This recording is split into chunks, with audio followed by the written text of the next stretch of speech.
It's the Fade 5 Podcast with Brad Evans and Nate Lundy. Place your bets, you jack wagons. Brad the Noise Evans here, joined by the good stuff, Nathaniel Lundy. 'Tis indeed the Fade 5 Podcast. We're going to have some action down in SoFlo tonight. Game 4 of the NBA Finals. We got Nuggets. We got Heat. We're going to get to some of the selections in that contest here in a moment. But are you in a cave? No, I'm in an interrogation room. I come to the United Center every single week. Why is it so dark in there? It's dark, it's white, and the lighting is very dim. And it's good for me because I'm a vampire, so I don't mind it. I don't know what's going on in that room, but it kind of looks like you've got the lights turned down because there might be some nefarious actions taking place. Well, there might be some Jodeci in the background, so pay no attention to what is going on beneath the table right now. There's an intern under the desk. We got up aboard the Honk Honk Plus bus, and maybe the intern is driving it. The favorite wagers in the longer odds realm of plus 100 even money or greater available on the docket tonight could be related to the NBA Finals match of tonight in Miami, could be related to Major League Baseball, or maybe somewhere else.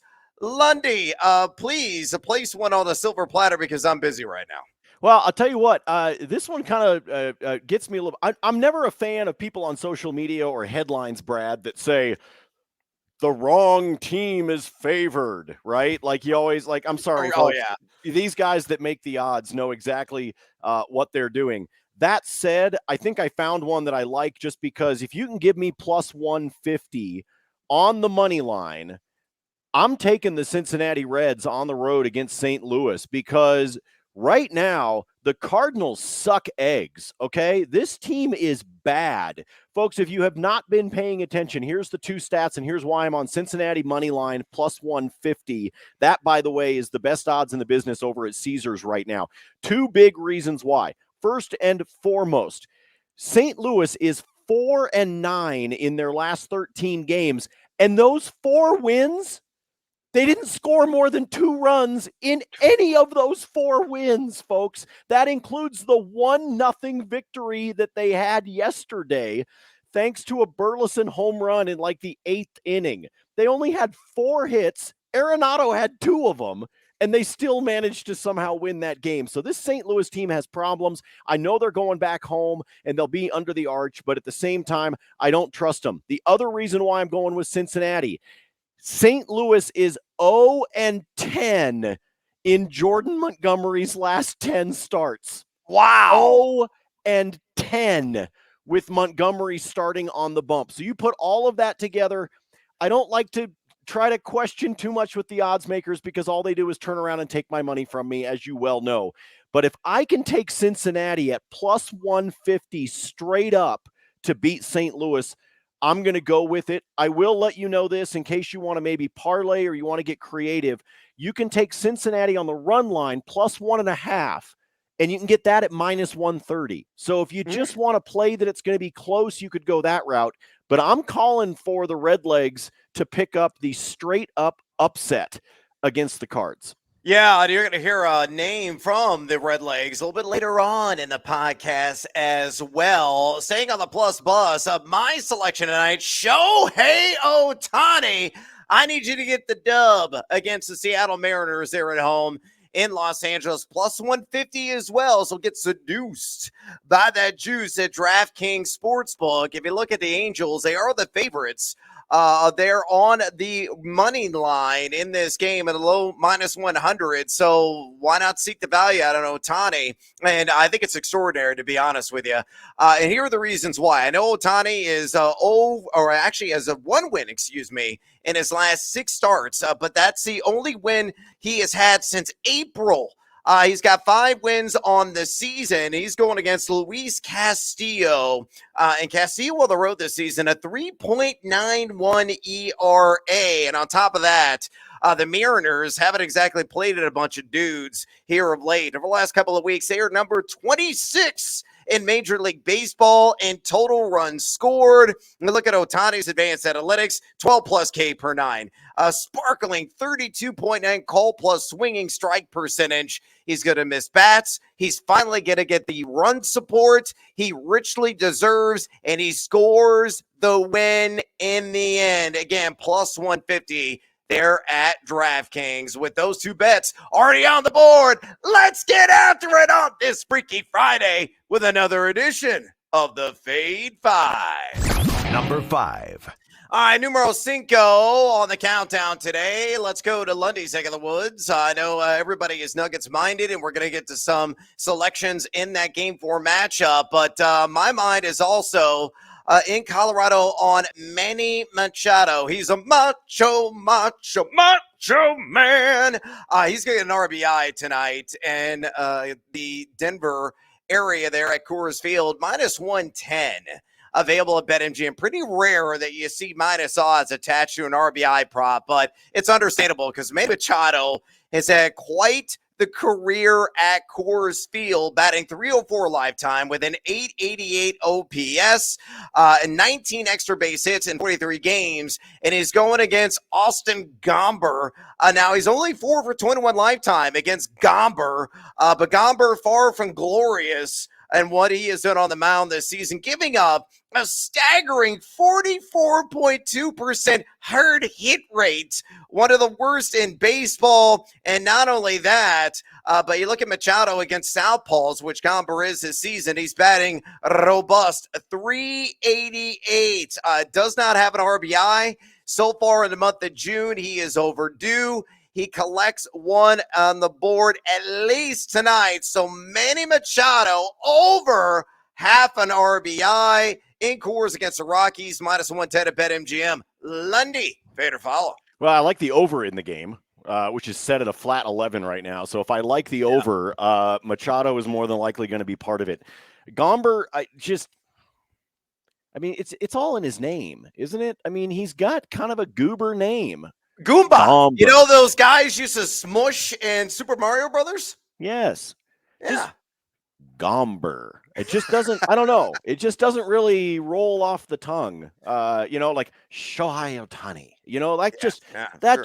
That Austin Gomber doesn't really like strike fear in the heart of the opposing dugout. And really, frankly, neither do any of the starting pitchers for the entire Colorado Rockies organization. And I'm including like short season A ball in that conversation. So yes, take Machado to get, I know he doesn't have the history against Gomber, but he's got it at Coors Field. That ball's going to be flying. One swing of the bat, it's gone. He gets an RBI. Snap into a Slim Jim with the Macho Man from San Diego. Number 4. Numero cuatro, the countdown today, staying on the diamond. Let's go with the Diamondbacks. Minus a half a run on that run line for the first 5 innings in their matchup on the road against the Washington Nationals. It was smoked out yesterday. Unbelievable conditions impacting parts of the country, especially in the Northeast. If you saw kind of the apocalyptic pictures off the George Washington Bridge a couple of days ago in New York, frightening stuff, foreboding stuff, to say the least, and a kind of a familiar feeling for those of us that lived in the Mountain West back in the day. Me, hand firmly raised, Lundy being there right now, though he's experiencing a lot of gully washers in the Denver area. But regardless, Arizona is going to have the lead at the end of 5 innings against the Nats, and it's even money, plus 100 there at BetMGM. Why am I so confident in this wager? Well, you look at Arizona in their last 10 games, 8-2 on the run line over the first 5 during that stretch, and 36-26 on the entire season on first 5 run lines. Washington, really the polar opposite, 3-7 their last 10 games against the run line, and 20-31 on the year. You look at the pitchers going toe-to-toe in this one. You got Merrill Kelly going up against Josiah Gray, and that is very important because Kelly has been outstanding to start games. First and second time through the order, Lundy, a combined 1.93 ERA, That is sensational. Josiah Gray, not nearly in the same territory vicinity. 4.63 ERA, first and second combined through the batting order. Washington, too, struggling to play a bunch of dudes here of late. And then number 21 on the season in first 5 runs scored per game. Arizona, number 6 in first 5 runs scored per game in Major League Baseball. So following the trends, following the fact that Arizona has usually hot bats to start games, following the fact, too, that Merrill Kelly has been magnificent early in contests, unlike Josiah Gray, it leads me to one conclusion and one conclusion only. Arizona -0.5 on the run line. First 5 innings, just have a lead. Plus 100 at BetMGM. Fade or follow? Brad, I know you're in a dark room. I know you're slightly distracted, but Arizona is playing Detroit. They're not playing Washington. Oh, I had Washington written down. Now that was yesterday. That was yesterday. That was postponed. Merrill Kelly is on the bump, and they're taking on Detroit in Detroit. So I'll tell you what, I'm going to follow just because sometimes a squirrel finds a nut. You know what I'm saying? And so I was sitting here because I'd been looking at a couple of batter props and thinking of, and I'm like, the whole time you're talking, I'm going back and I'm going, they're playing Detroit, I think. Yeah, I'm an idiot. I had the notes written down for yesterday. But the best part was you were on a roll, and I wanted to, you were basically Belushi. The Germans bombed Pearl Harbor. Forget it. He's rolling. I was just going to let you keep going and have fun. But I'll tell you what, with the way Merrill Kelly has been pitching, you're on to it with the first 5. So you know what? I'll go with you. I will take those odds that you've got for me at BetMGM, and I'll roll with you just because I've been in a medicine-induced haze, as you know, fighting off this sinus crap that's been living in my head for the last 5 days. So I kind of know the feeling. I'm a giant boob. I'm really a murky and foggy idiot. Well, I do too, but yes, I apologize. They're playing Detroit. I had those notes written down yesterday, and like a moron, I did not update them this morning. The Diamondbacks are going up against Michael Lorenzen, and just give you some more background and some context. The Tigers are 30-30 on run lines through the first 5 innings this season, and 5-5 in their last 10. Regardless, forget what every argument I said was. Just take Arizona first 5 to cover the damn run line at even money. Number 3. All right. To try to march on. Is Miami playing Denver? Hold on a minute. Let's double check. I think so. We're going to switch sports because I do know there's only 2 teams left in the NBA playoffs. So I could whittle that list down very easily. The Heat taking on the Nuggets. Game 4 there in SoFlo. And I'm going to go with an SGP on this one. Give me Miami on the alt spread of plus 10.5. And I'm going to uncorrelate, unsynergize, and not bring it all together. I did that last time on SGP in game number 3 that hit with Jimmy Butler and the alt line on Denver. So on this alt line with Miami, I'm going to take Nikola Jokic. Give me 1-3 made, minus 110 there at BetMGM. I know the Heat have lost a couple of games in this series by 11 points and by 15 points. So even on this alt spread, they failed to cover, but their backs are very much against the wall. They're going to rise defensively. They're going to be highly competitive. I'm not sure they're going to win this game, but they're going to keep it within somewhat of a striking distance, under 10 points in the end. I have no other sound reasoning, just a gut feeling that Miami will show up on the defensive side and offensively as well to keep this one a little bit nip and tuck. Meanwhile, with Jokic, he has done this in 14 of 17 postseason games. He's shooting a ridiculous 47% from distance and 44.4% in this series. Miami giving up 11.7 opponent three-pointers made per game. So I think the trend will be thy friend. To recap, and thank God I'm talking round ball instead of rawhide. SGP, Miami, alt spread plus 10.5. Nikola Jokic, 1 or more made threes, minus 110 at BetMGM. Lundy, fade or follow? I'm going to fade only because I actually don't trust Miami down the stretch in this one. I think Denver showed us something. I think they showed the ability to pull away. I'm not expecting the same kind of game out of Christian Brown that we saw in game Ridiculous. 3. That was absolutely ridiculous. Your wife was excited because she's a KU fan. Well, here's the problem, Brad. I actually, to peel the curtain back and tell everybody, obviously my wife is a Jayhawk. We've talked about this before. So we're watching the game at a local watering hole, a place you and I have been many times, the View House. Yes. And she's wearing a Christian Brown jersey, first of all, because she went out and got one. But the other thing you have to understand is that my 15-year-old daughter has a massive crush on Christian. Oh, I mean, a massive crush. So I am surrounded by Christian Brown love, which was just exploding like Mount Vesuvius in the action of Game 3 on Wednesday night. I don't think that's going to happen again for Brown, but I'm not sure that Denver doesn't put their foot on their throats and pull away. So with that in mind, I like in terms of a leg for the SGP, I like Jokic with the 3. You already talked about the fact that in the postseason, he's only not done it 3 times. I mean, it's been happening consistently for him. I think I probably would rather bump this up and get to Miami with maybe another 4 or 5 points and throw another leg in here by the time it's all done. So I'm going to fade this particular one. I like the leg with the 3s. I'm a little bit worried about Denver, trying to exert some muscle on Miami tonight. Hey, Heat, don't fall asleep at the wheel. Be competitive, you jackasses. Number 2. All right, numero dos here on the Fade 5 podcast. Sick of the Game 4 of the NBA Finals. Give me the under on Jimmy Butler, 6.5 rebounds, minus 125 there at DraftKings. In this series, he's gone 7-4-2, so under in 2 of 3. In the postseason, he's been over this number 11 times. Here's the biggest issues. Number 1, Denver has been dynamite on the glass, whether offensively or defensively, really sealing off and boxing guys out. They have allowed the fewest opponent rebounds per game this NBA postseason. That's 37.9.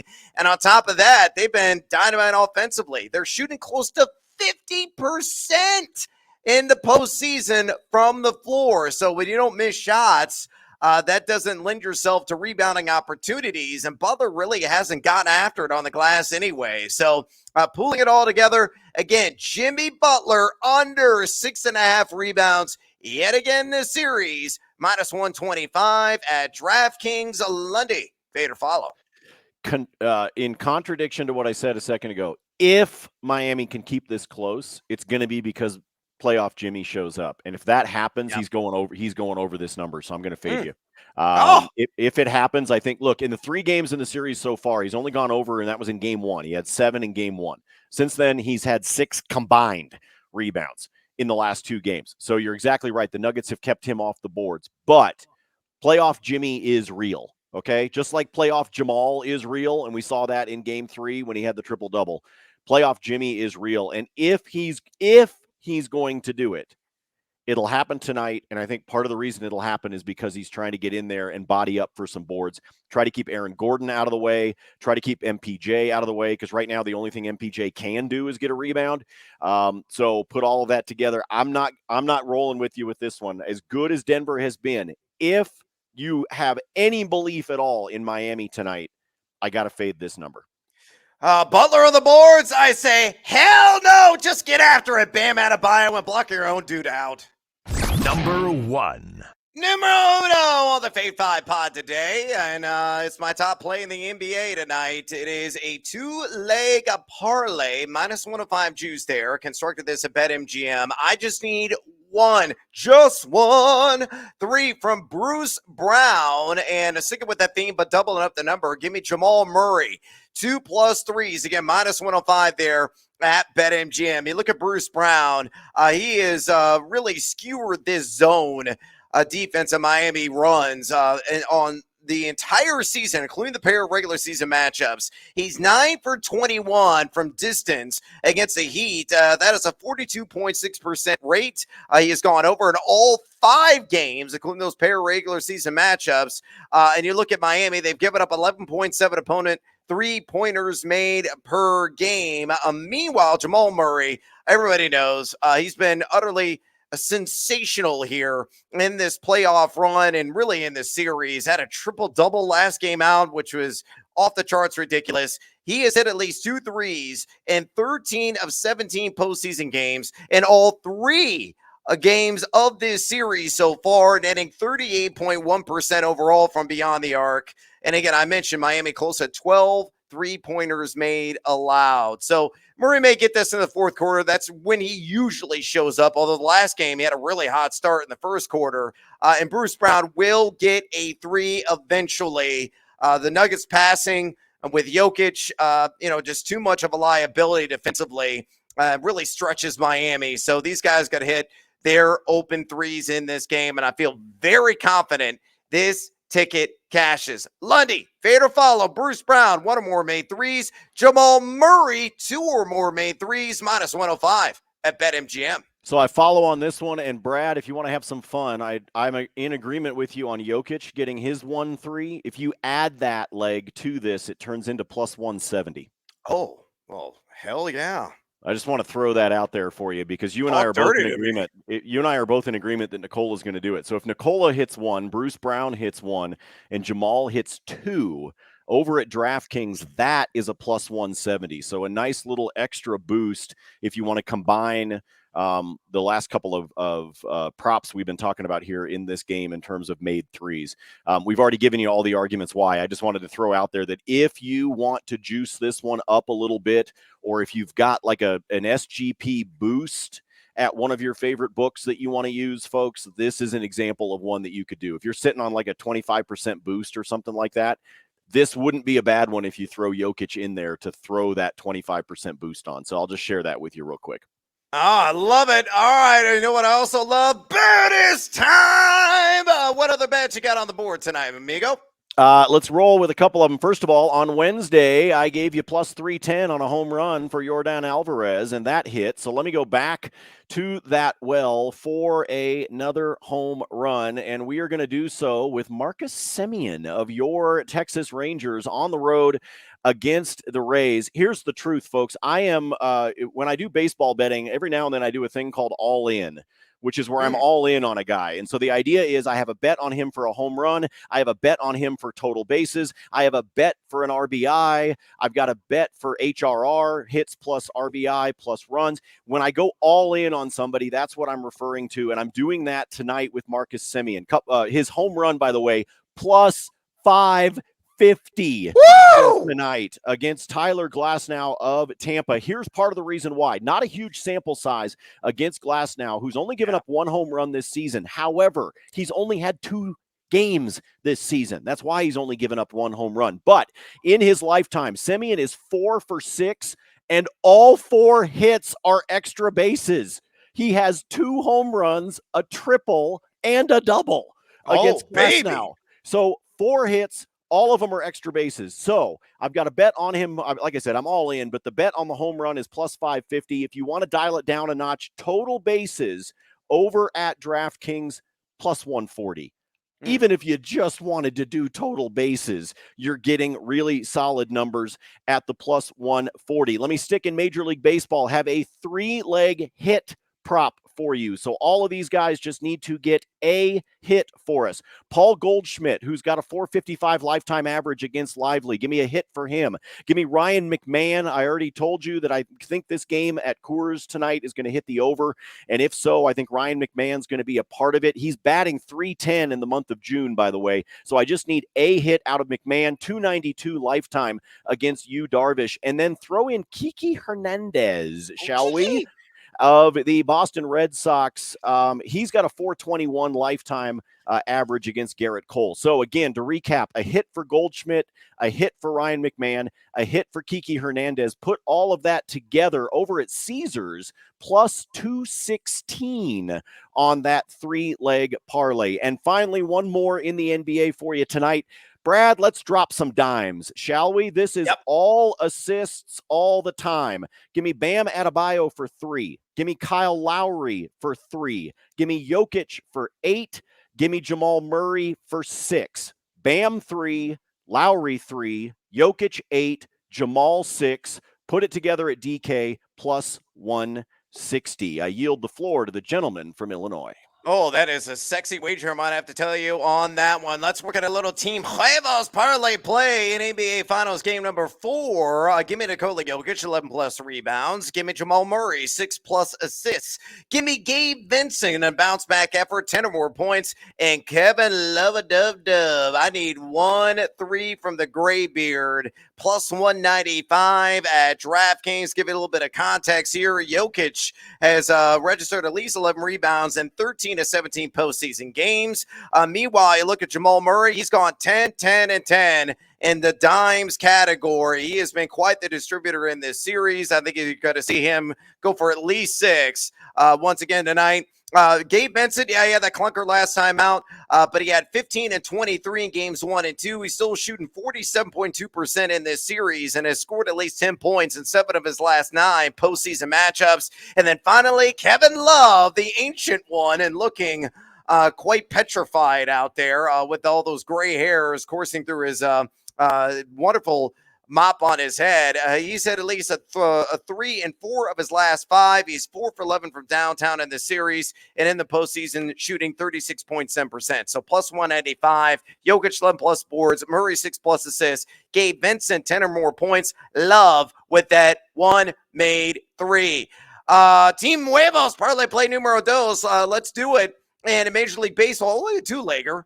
So maybe only one waiver on this one, but I like Merrill Kelly, who I just found out is playing Detroit and not Washington. If you listen to the podcast all the way through, I like him to get at least 17 and a half outs against Detroit. And then I also like Andrew Heaney of the Texas Rangers over 1.5 walks against the Rays, plus 127 on that. At DraftKings, give me some background on Kelly. He's gone at least 6 innings and 9 of 12 starts. He's got a magnificent 1.63 road ERA this season. And they look at Detroit, number 28 in total runs scored here the last couple of weeks. I think he'll survive to at least 18 outs. And then meanwhile, with Heaney of the Rangers, he has issued a couple of free passes and 9 of 11 starts, the 3.88 walks per 9 mark. His call plus swing strike rate way down compared to last year. 7% he is sliced off of that mark.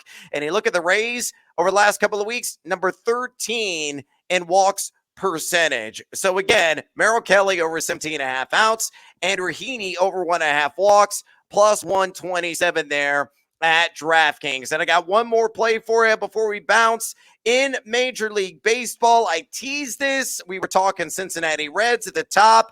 On this 2-leg, I just need a hit from each of these guys, both young, dynamic switch hitters. Ellie De La Cruz, who has been marvelous since his call-up a couple of nights ago. I need a hit from him. And Adley Rutschman. Rush. You didn't think I would draw Paula Abdul, did you, on this program?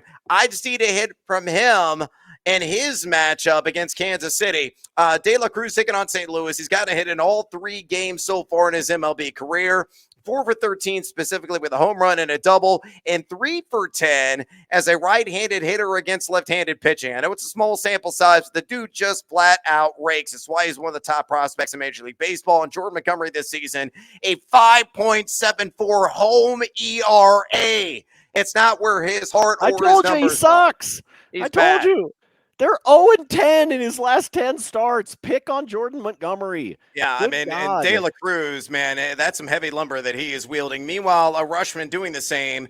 As a switch hitter, 297 versus left-handed pitching as a right-handed hitter. And he's going to be exactly that against Daniel Lynch, who is a southpaw, who is 2 for 3 against Lifetime. Lynch this season has pitched well. He's got a decent 36.7 hard hit percentage, 11 plus K per 9, but a 4.36 ERA overall. Rutschman gets a hit. De La Cruz gets a hit. Both those guys do exactly that, plus 107 at DraftKings Sportsbook. I am out of time. I am out of breath, and I am out of brain power because I'm still can't believe that I didn't realize that Arizona was playing Detroit and not Washington. We are done here on the Fade 5 podcast. Do us a favor, would you? And please give me a 1-star review, but give Lundy all 5 stars when you do. Make it specific. I don't know if you can do that, or at least comment on it. I can fight or follow our picks as well on the Twitter. Check out Nate Lundy at Nate Lundy, and my selections at Noisy Huevos. For the esteemed and mighty handsome gentleman, Nathaniel Lundy, I'm Brad Evans.